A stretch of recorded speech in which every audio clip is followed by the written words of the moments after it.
En este capítulo el cronista trata de llegar a la profundidad del tema, indicándonos la toma de conciencia sobre la herencia de sangre, la cual fue dejada por sus predecesores y aunada a esta una patria llena de complejos de superioridad española. Se da principio a esta narración trayendo a la memoria aquel triste y fatal día, específicamente el 18 de febrero de 1651, en donde Guatemala se vio sucumbida por 3 fuertes temblores, los cuales dieron una pauta profunda e importante a este personaje, ya que únicamente era un niño. Dicho personaje es el señor Fuentes y Guzmán, quien se enfatizaba no solo como un descendiente privilegiado de los conquistadores españoles pertenecientes a una clase de los criollos, sino también como heredero de dicha conquista, ya que era descendiente de una familia que tenía bajo su control y posesión un sinnúmero de tierras e indios a su disposición de trabajo, en lo cual se ve reflejada una superioridad española, la cual veía a los indígenas con menosprecio y a los cuales los tenía bajo un dominio y esclavitud. Entre las ventajas que tenían los españoles podemos mencionar las siguientes: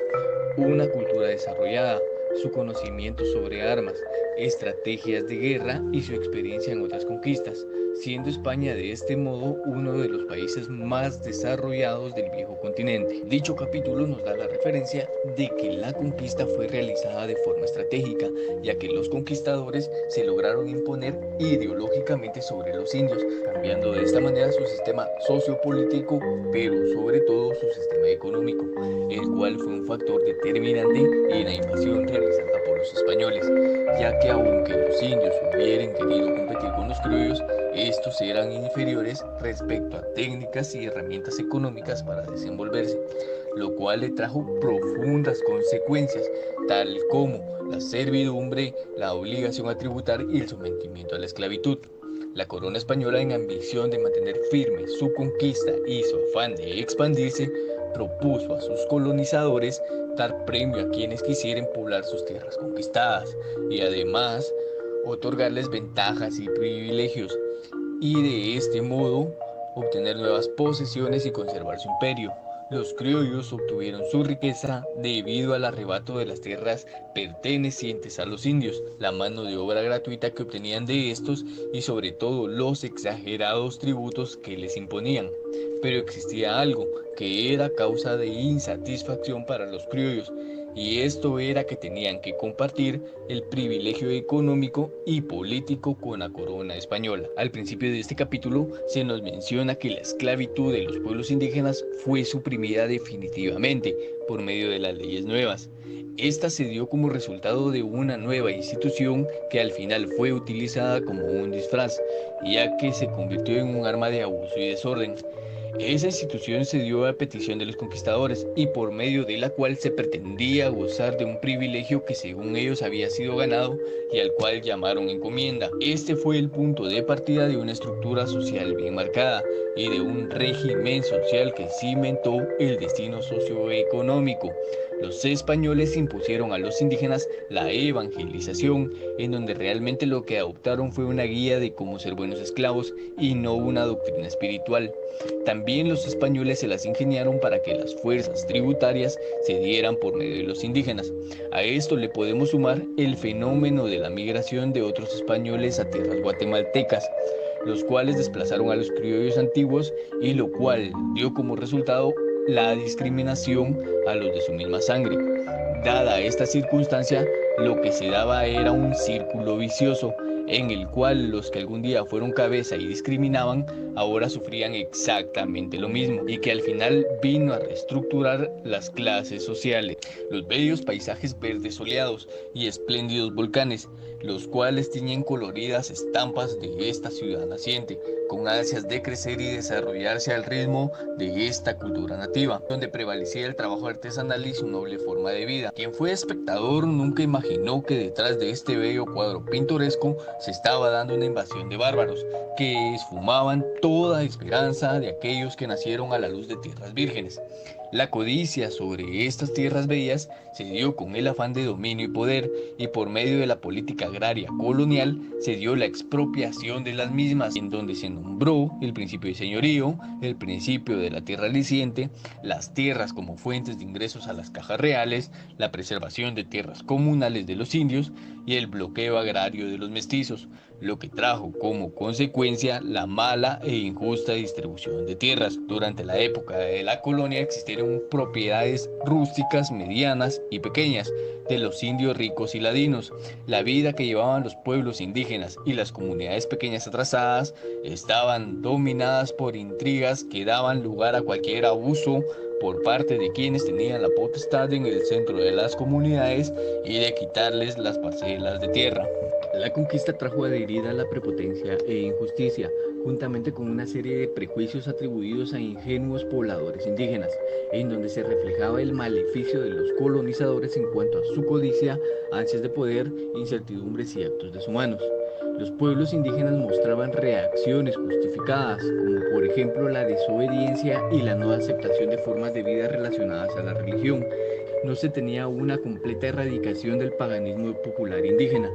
Otra forma fue el incumplimiento parcial de las tareas obligatorias y que solo era reflejo del odio y resentimiento que los indígenas tenían hacia sus capataces.